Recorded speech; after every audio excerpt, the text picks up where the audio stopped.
The CBS Radio Mystery Theater presents...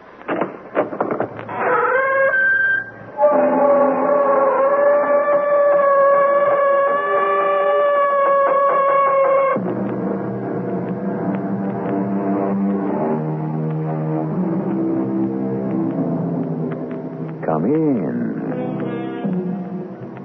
Welcome. I'm E.G. Marshall. This is the song they sing to the Bisara. Little blind fish, thou art marvelous wise. Little blind fish, though thou hast no eyes. Open thy ears while I whisper my wish. Bring me a lover, thou little blind fish. And what is the Bisara? A tiny square box of silver, studded outside with 8 small rubies. Inside is a little eyeless fish, carved of wood, and wrapped in a shred of faded gold cloth. Yes, this is the Bisara. And it were better for a man to take a king cobra in his hand than to touch the Bisara. Congratulate me, old man. On what? I'm getting married. Is it possible a woman could be so down on her luck that she'd settle for you? Yeah, she's beautiful, intelligent, handsome.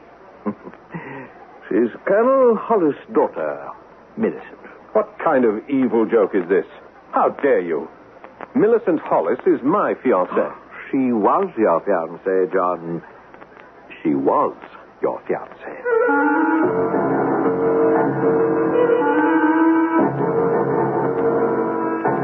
Our mystery drama, The Bisara of Pooree, was based on a story by Rudyard Kipling and written especially for the Mystery Theater by Sam Dan and stars Paul Hecht.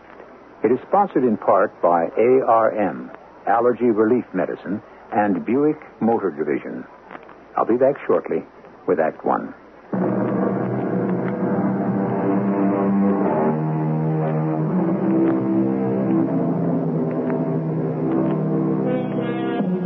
In our day and age, we are far too sophisticated to believe in magic. So let us talk about magic as magic used to be.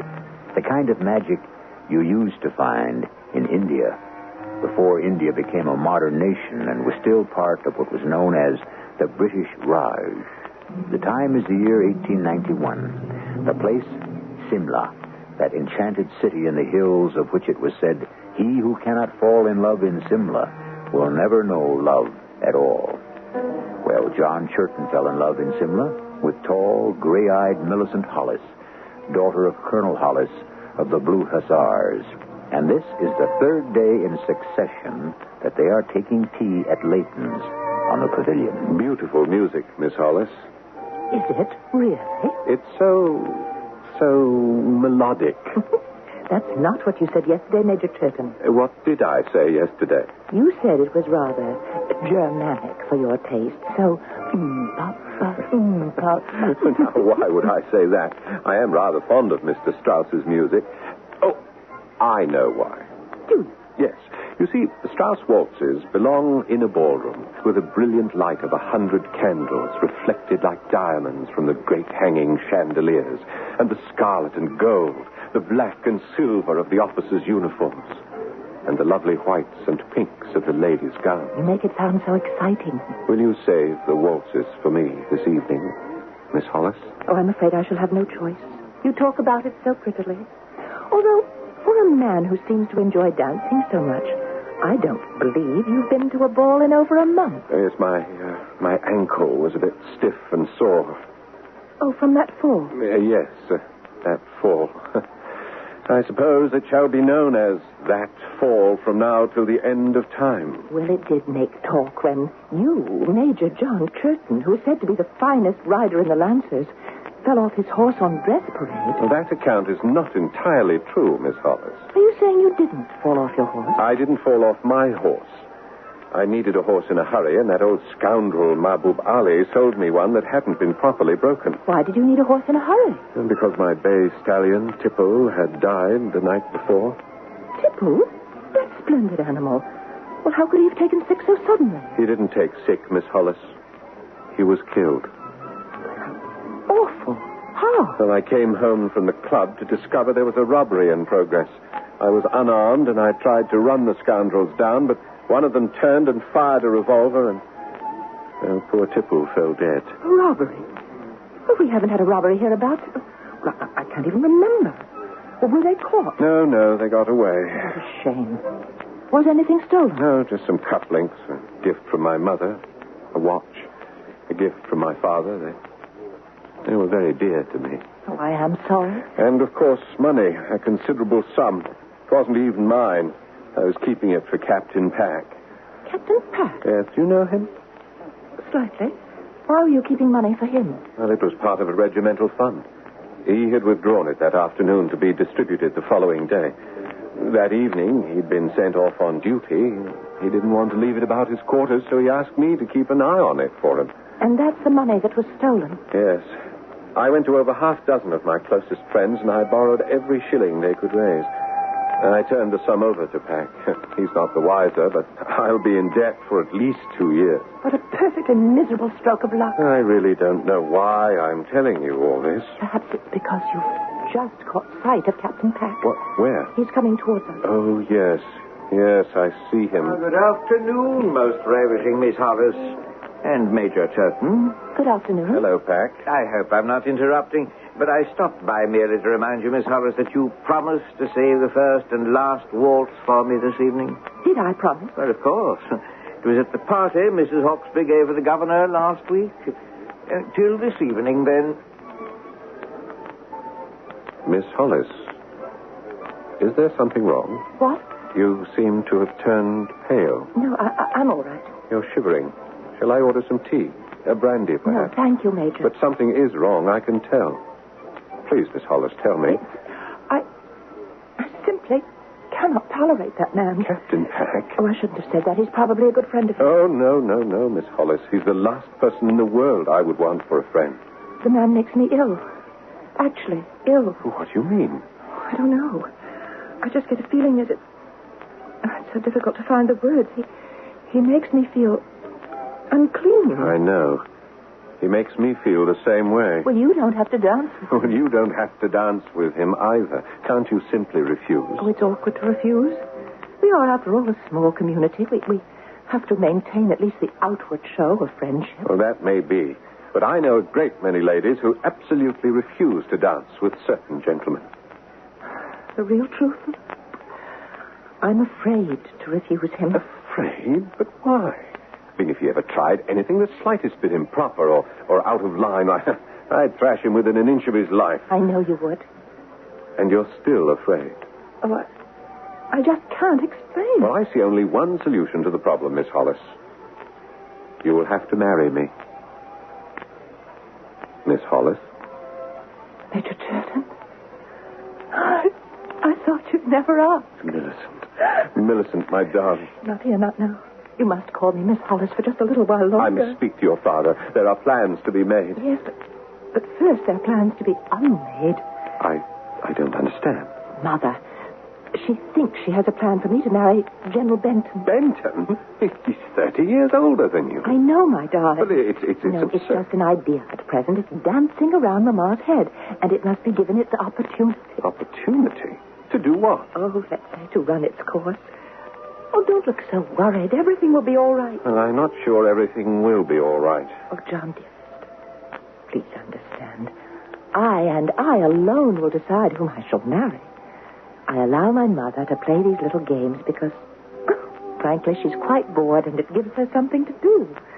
And sooner or later, she always finds something wrong with her particular candidate for my hand, and it's over, and that's all there is to it. I don't know. I have a strange feeling that something will occur to upset our marriage. John. I told you about the robbery of my quarters, the killing of my best horse, the loss of a considerable sum of money. Dearest, that's just bad luck. But you see, that's not all of it. It isn't? I'm in the midst of, or I'm being pursued or haunted by, call it what you will, a streak of bad luck. But I can only call it superstition. Yes, I was afraid you'd say that. I've spent a year working on a design for a lightweight saddle, Oh, it's just as strong, stronger even than the ones we use now, and it's 17 pounds lighter. 17 pounds? Yes, do you know what that means to a trooper? Oh, darling, I'm the daughter of the colonel of a cavalry regiment. A lighter saddle. Why, it's like the search for the Philosopher's Stone. Yes, and I designed one. Oh, John. And I submitted it to the Office of Procurement. And they bought it. They turned it down. How could they turn it down? I don't know. Oh, what did they say? Well, a rather brief note. Dear Major Chetton, we do not find your proposed saddle to be practical at this time. But why not at this time? Would another time be more practical? Darling, that is the answer I received, and the matter is now closed. Don't you see, this is all part of the streak of bad luck that seems to be pursuing me. There's a rational explanation. I wish I could believe that. All you have to believe is that you love me, and I love you. That's all we need. You do love me, Millicent? Yes. And I want to be your wife. You're not going to change your mind? Nothing could ever make me marry anyone else.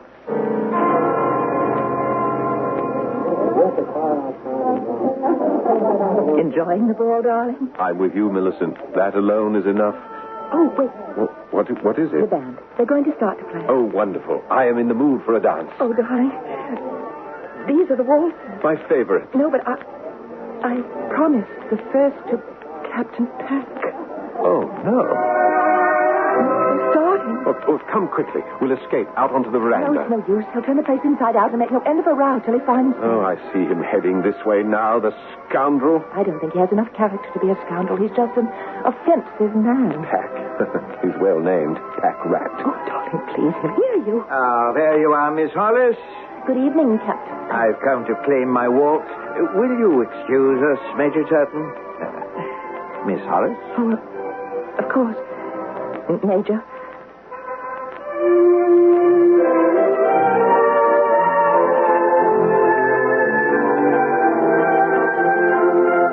Now, you are a divine dancer, Miss Hollis. Thank you. Do you know why? Oh. Well, Because you are a divine person. You are so different from the rest of them here at the station. the rest of them, Captain Peck? A grubby lot, taken by and large. Oh, Captain. Overdressed, overpainted. Captain, I mustn't. Not you. Oh, no. You're something special. You're like an angel that's come down from heaven. Really, Captain? Now, I've seen women all over the world. Had my share of them, too, far as that goes. Captain, I find this conversation... But you're the only one that's real. Why, all the other ladies in this room are real. Miss Hollis, for a long time I waited so I could say something to you. Now I've got money put by. There are opportunities for a man to make his bundle in India if he keeps alert to the main chance. Oh, I'm sure there are. And I haven't spent my off-duty time hunting and playing polo, gambling and flirting. I don't suppose I've you already have. made my packet. Captain Pack made a packet. Well, what I'm getting at is this. I'm ready to settle down. That's fine. Settle down with the woman of my choice. Well, I hope you find her. Oh, I have. It's you. Me? Miss Hollis, make me the happiest man in the world. Say you become my bride. Why, that's impossible, Captain Peck. Impossible? Why?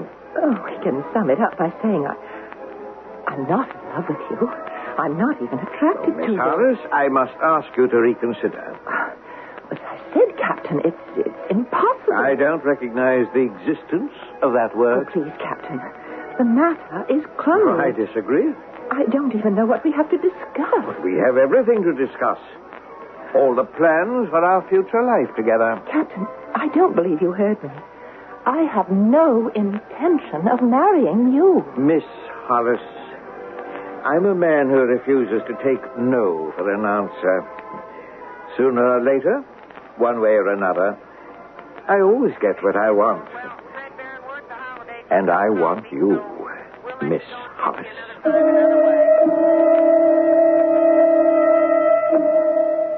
Obviously, Miss Millicent Hollis considers Captain Pack a disaster.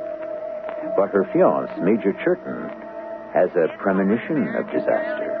Is Captain Pack going to be that disaster? On a statistical note, our special research tells us that a girl can expect to get an average of 5 serious proposals of marriage in her lifetime. Well, what do you think of our heroine? She's actually had 2 in one day. The rich get richer. The drama also gets richer in Act 2 in just a short while.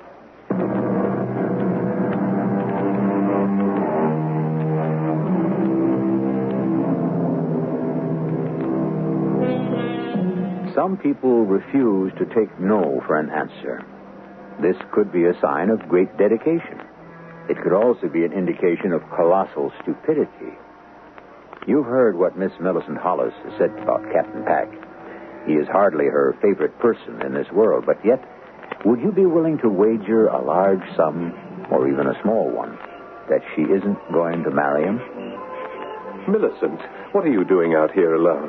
I had to step out for a breath of air, John. But why didn't you tell me? I would have come out with you. I couldn't walk across that floor to where you were standing. I had to have fresh air that very moment, or I would have suffocated. My darling, you're trembling like a leaf. No, I'll be all right in a minute. Darling, you must tell me what's the matter. That terrible little man. That horrible little man. Pack, what did he do? He proposed to me.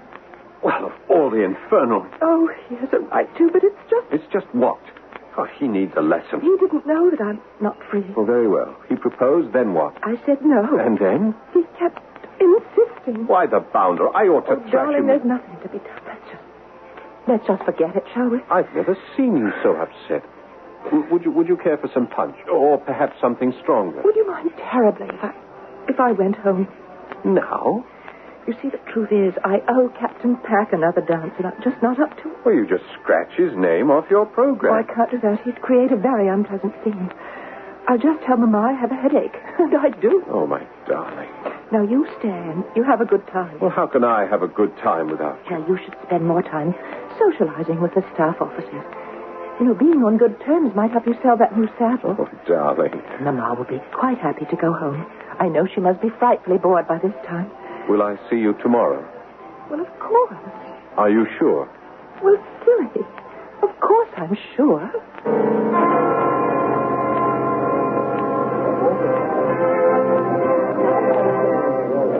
Churton. Why, bless my soul, it's Johnny Churton. Well, look at you, a proper major of the Lancers. Fulton, this can't be terrible Tom Fulton of the Maverick. Why are you out of uniform, Captain? I resigned my commission, Johnny. What? You've become a civilian? Oh, you make it sound like an obscene word. Well, in your case, it most definitely is. What are you doing to earn your bread? Or have you married a wealthy widow? I'm with the Ethnological Service. You're with the what? Well, let me explain. You see, Johnny, one day I realized I'd spent my entire life in this country, and I knew nothing about it.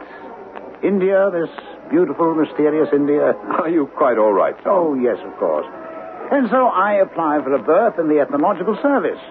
We study and we record all the native customs. And you don't miss the army? Oh, I miss the friendships, the closeness when we're in the field. So what are you doing here in Simla? Well, the local historical society is having a meeting, and I've been invited to read a paper. Aha, you've become a proper scholar, haven't you? Where are you staying? The colonel found me a bunk. Oh, no, you're staying with me.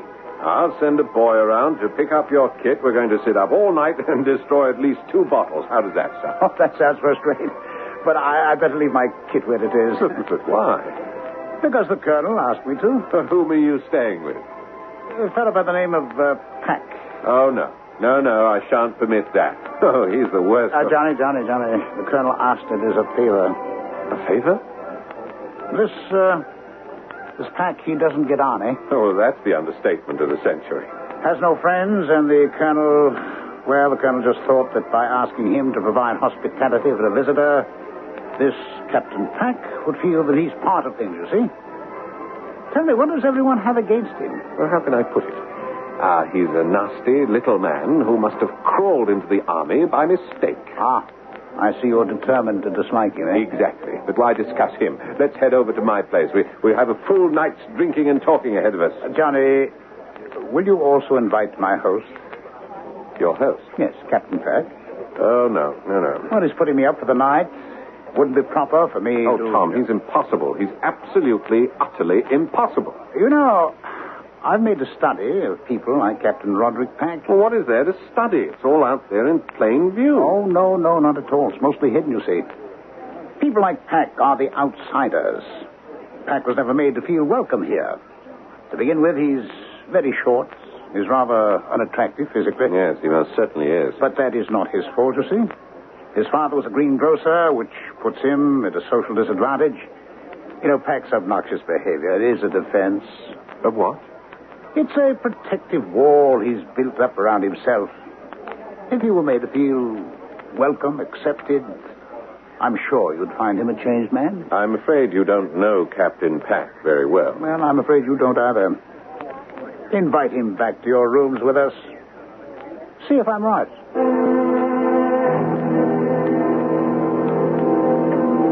And I said to him, you ain't had the last of Captain Roderick Peck, my friends. For that matter, you ain't had the first. And for that matter... He's not much of a drinker, is he? Truth is, Pack's not much of anything. Well, let him sleep. So much for your noble experiment. At least now we can talk. It's very impressive digs you have here, Johnny. But then you always like to live well. Oh, I say. That's a splendid clock on the mantel. Yes, I believe it's the only Gladchester chimes in all of India. Had it sent. A Gladchester. Oh, I must have a look at that. Help yourself. Meanwhile, I shall tell you the greatest news of all. Johnny. The most wonderful girl in the world said yes. Johnny, listen to me. Well, aren't you going to congratulate me? Where did you get this? Get what? This box. This little wooden box. Oh, that. This box. It's made of silver. Yes, this is silver, all right. It's studded with rubies. 8 Dallas rubies. What is it, Tom? You're white as milk. John, there is something inside this box, isn't there? Well, yes, it's... No, let me tell you. It's a tiny fish made of wood, of deodar wood, and it's perfect in every detail except that it has no eyes. How did you know that? It is wrapped in a faded piece of gold cloth. How do you know about that box? John, tell me, how did you get it? How did I get it? Well, how do you think I got it? I bought it in the bazaar. You bought it? Well, how else would I get it? Did you expect I'd steal it? What regard you had? Tom, are you all right? When did you buy it? Well, I don't remember. Try. Oh, about a month ago. Well, tell me, how has your luck been since? My luck? Tell me. Well, if you must know, it's been bad. How bad? What is this, Tom? How bad? Very bad. I was afraid of that. Then it is true. What's true? John, there is a legend of the Bisara of Pooree. I never heard of it. Well, you bought it. It's this box. This is the Bisara of Pooree. The what of which? Some say it was made by a half-mad Kulu woman high in the hills. Some say it was created at the Devil's Shrine of Ao Chung in Tibet. But I believe it was made at the Temple of Pooree and was stolen by one of the dancing girls. Yes, but what does it all mean? It's a charm for success and failure. It is 300 years old. It has gone from hand to hand. And you're saying it brought me bad luck? Yes. Well, all right. Why? Because you bought it.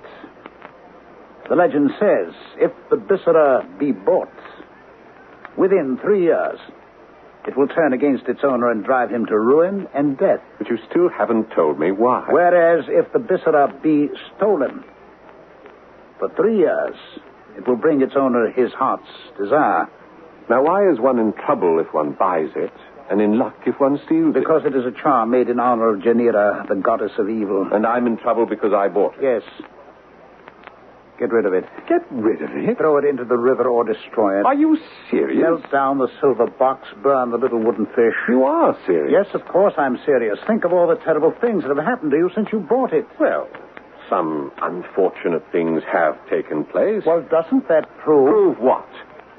I mean, anyone can get a streak of bad luck. It is not a streak. Believe me, it will just get worse and worse. It'll never change. Well, that's where you're wrong. It has changed. It started to get better. Oh, has it? Of course. Just this afternoon, the loveliest girl in the world, Millicent Hollis, agreed to become my wife.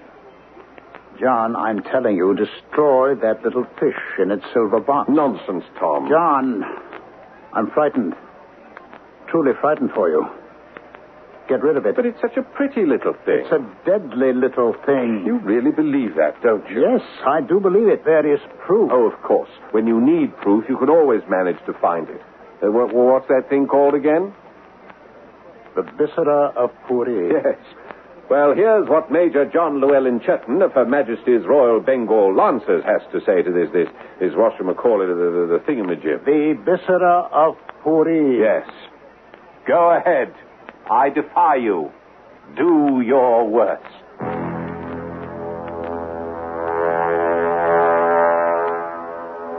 Now you know, and I know, that he really should have not said that. Especially on this program. You just don't fool around with charms that are made for the goddess of evil, Janira, herself. If you're waiting for the lightning to strike, you'll just have to wait a few minutes longer.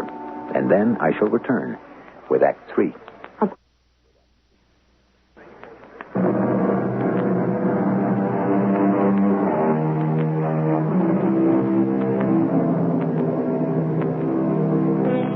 What do the psychiatrists say? They say words like accident prone. They talk about things like the death wish. What is luck? Some say it's providence rolling the dice. Good luck, bad luck. Can you understand it? Much less explain it. Where do you get it? How do you keep it? Seemingly trivial questions. But isn't luck the foundation of everyone's life? It starts at the very beginning. Why is one man born poor, another rich, one handsome, another homely? Who can answer? Is it the Bisara of Pooree? Go ahead. I defy you. Do your worst. John, you shouldn't have said that. Said what? This defiance that you just hurled at the Bisara. Do you know something, Tom? You've just proved to me that I was a complete fool. John, listen to me. Only this afternoon. I was talking just the way you are now, about luck and fate. I was in a blue funk about all this superstitious rot.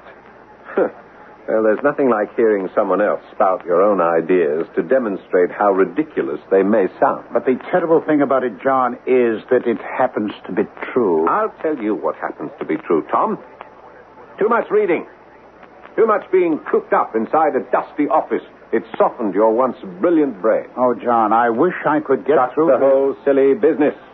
Apply for reappointment into the real world. Come back into the army. John, destroy it. The fact is, I've decided to give it to Millicent as a wedding gift. Oh, no, you won't find a more handsome piece of workmanship anywhere. Isn't there anything I can say to convince you that this little box, the Bisara of Pooree, is the cause of all your misfortune?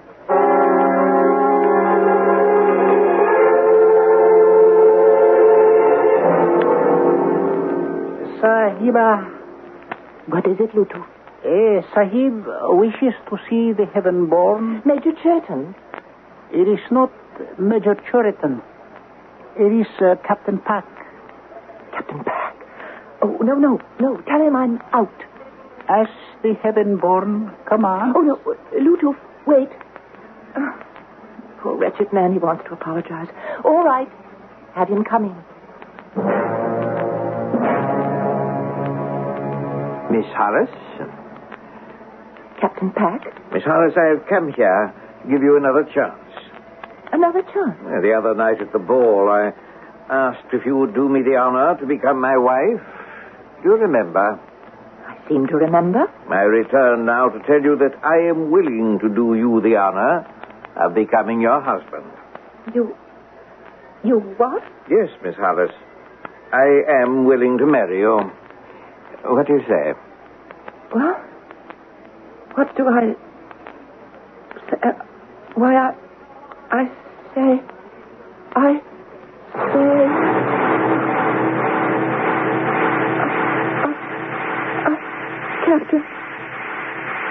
Captain Packer, I must ask you to leave. I'm not the best-looking fellow in the world, so why should a pretty girl want me? It's time you learned your place, my dear. Why would a handsome fellow want you, eh? What?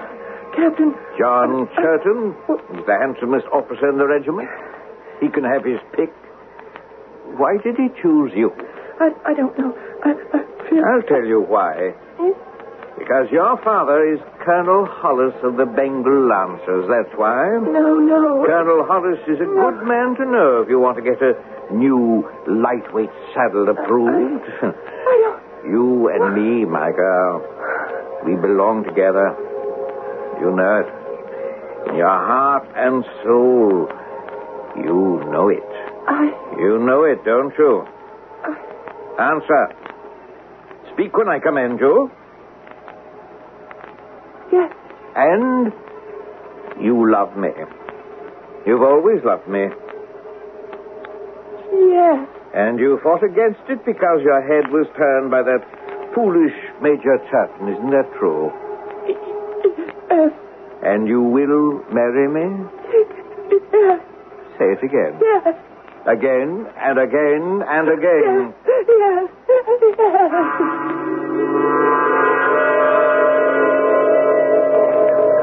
Sergeant, dismiss the troop. Peace!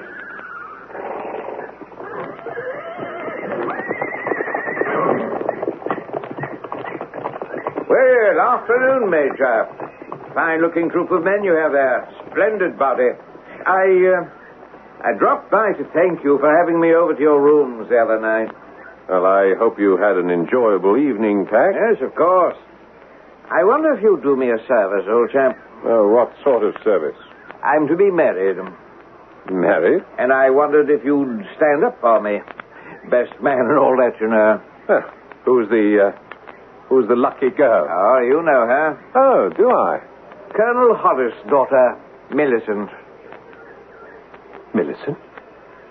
Oh, what sort of ghastly joke is this, Captain? The little lady, well, she's not really little, gave me her promise just an hour ago. Oh, filthy swine. Get off your horse. I'll teach you a lesson you'll never forget. And what will that prove? The lady made her choice, and she has chosen me. Well, we'll see about that.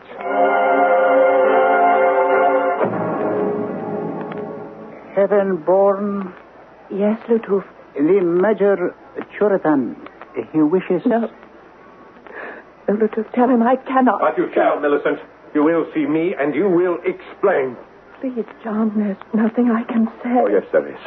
You had promised to marry me. I know. You said you loved me. I know. Well, was it a lie? It was a mistake. All right. I can accept that. It was a mistake. Don't marry me. You don't love me. But how can you marry that wizened, slimy, evil, nasty Roderick Pack? Don't tell me you love him. Oh, I do. How can you love Roderick Pack? I don't know. But I love him. I can't help it, but I love him.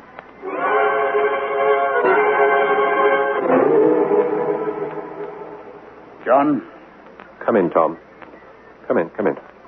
I got your wire, and I came as quickly as I could. She's thrown me over, Tom. Millicent? That's impossible. Oh, that's not even the worst of it. Guess who she intends to marry? Captain Pack. How did you know? What else could it be? Well, I'm ready to admit it now. It's that box. That damn little box. It's well on its way to destroy me completely. I'm sorry. Is it too late to destroy it now? She's already promised to marry him.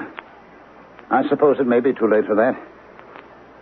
But you have to think of yourself. It's not too late to save your life. Get rid of it. But I'm afraid to touch it, Tom. I'm even afraid to look at it. That's why I asked you down here. Would you... could you... Of course I will. Where is it? Well, where it's always been, on the mantel. Well, your luck has changed now. When it's too late? Well, it's never too late for a change of luck. Are you sure you left it on the mantel? Yes, of course. I haven't touched it since you were here last. Well, it isn't here. It what? It isn't here. Well, it has to be. If you haven't put it somewhere else. No, I haven't. It's been stolen. What? Stolen? But by whom? Pack. Roderick Pack. Pack? Do you think it's beyond him? No, but how would he know? He must have overheard our conversation. But how could he? He was dead drunk. Wait. No, he's such a miserable sneak. Perhaps he pretended to be sleeping it off so that we would talk freely between ourselves. And he might pick up some tidbit of information. He certainly did. The Bisara of Pooree. He who steals it will have his heart's desire. It's the only way to account for Millicent's behavior. I'll kill the swine. No. That won't bring Millicent back. She'll go on loving him for the rest of her life. Yes, but we must do something. Yes, of course. And soon.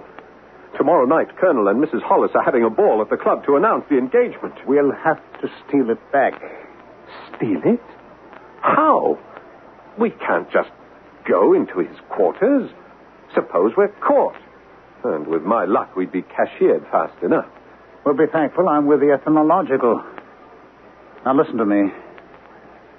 Tonight, an Afridi merchant is going to visit Captain Pack at his quarters. He is going to steal the Bisara. I don't understand. Oh, it doesn't matter. You wait in the shade of the tree just beyond the compound. When this Afridi comes by, jump him. But Jump him. Take the Bisara by force. Do you understand? By force. Tom, what are you saying? Just do as I tell you. Remember, he who steals the Bisara shall have his heart's desire.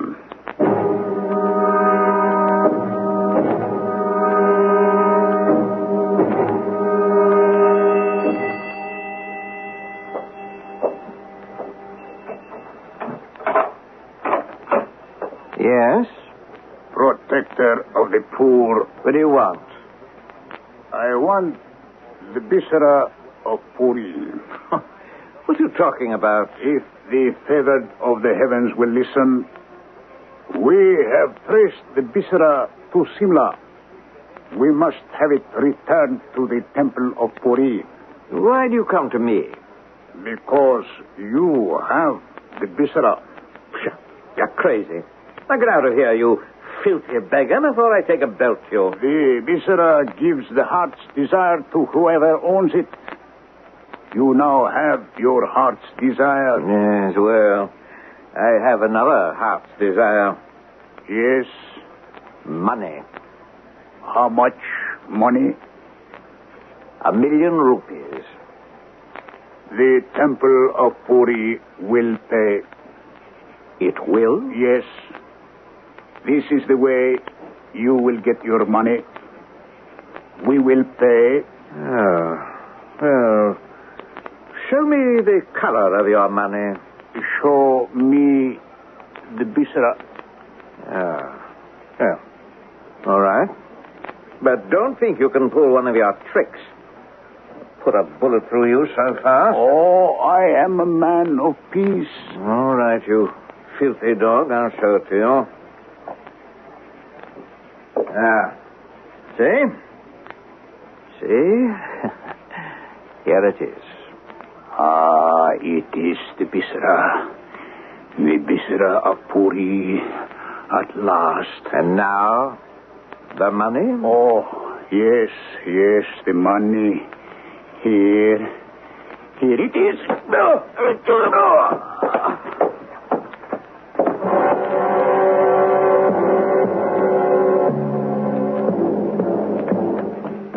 Hold it.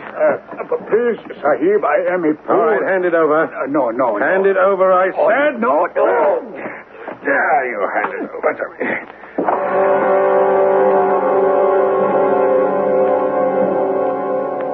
Have you got it in your pocket, John? Oh, yes. Yes, it's in my pocket. And I'll never let go of it. And what is your heart's desire? My heart's desire has always been, is now, and will always be Millicent Hollis. She's yours. I hope so. I hope this hasn't all been for nothing. Well, I got a black eye out of it. You know, you were quite realistic. Ladies and gentlemen, may I have your attention? Ladies and gentlemen. Look at that smirking weasel standing there with Millicent. Ladies and gentlemen, I have an announcement. Keep thinking it. My heart's desire is Millicent Hollis. My heart's desire is Millicent Hollis. Good, that's it. Ladies and gentlemen. Just a moment, Father. You can't make the announcement just yet. Why not, my dear? Well, John. Where's John? He should be at my side. Why should John be... My dear, your fiancé belongs at your side. And he is... Who? Captain Peck. What's he doing here? Well, you accepted him. What sort of a joke is this? How could I even think of marrying that loathsome toad? John? John, where are you? I'm here, my darling. Father, I intend to marry no one else but the man I love, John Churton. Oh, John. John. Darling, everything's going to be all right. Yes, dear, I could get the hang of what women are all about. John? Is he the one, Mary? Oh, yes. Yes, Father. The only one. Ladies and gentlemen, it gives me pleasure to announce the engagement of my daughter Millicent to Major John Churton. Unless, of course, she changes her mind again.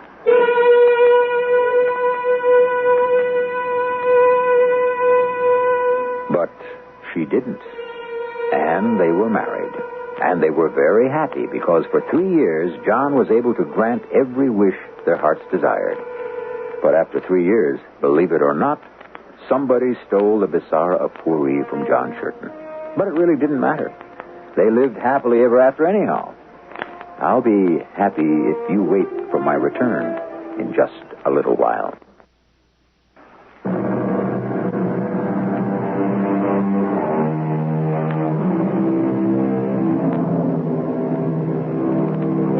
You will say it's all a made-up story. All right, believe it if you must. However, if one day you see a little silver ruby-studded box, a few inches long by a few inches wide, and within it a wooden fish without eyes wrapped in gold cloth, don't buy it. If you really must have it, steal it. Best of all, leave it alone. For it is the Bisara of Pooree, and it is deadlier than the bite of the king cobra. Although it will take you a longer time to die. Our cast included Paul Hecht, Ralph Bell, Marion Seldes, and William Griffiths. The entire production was under the direction of Hyman Brown. And now, a preview of our next tale. Hurry, Captain.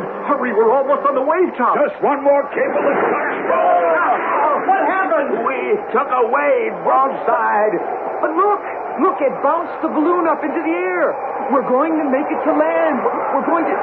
No, Top. What is it, Nab? The captain, Dad. The captain, he's gone. And Top went in after him.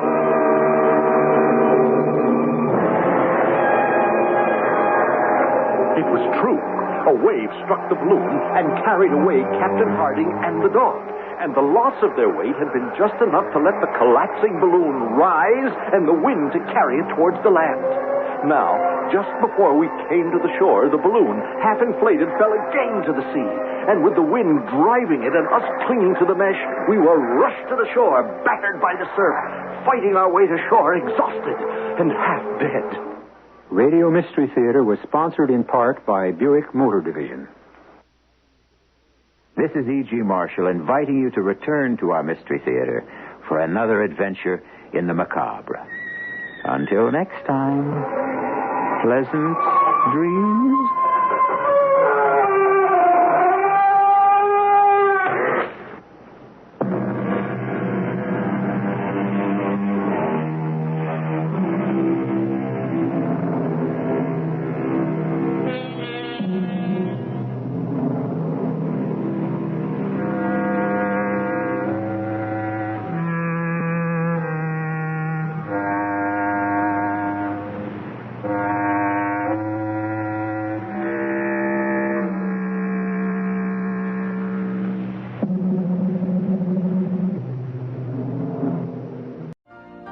You've been listening to the OTR Gold Network. Find more classic radio at otrgold.com.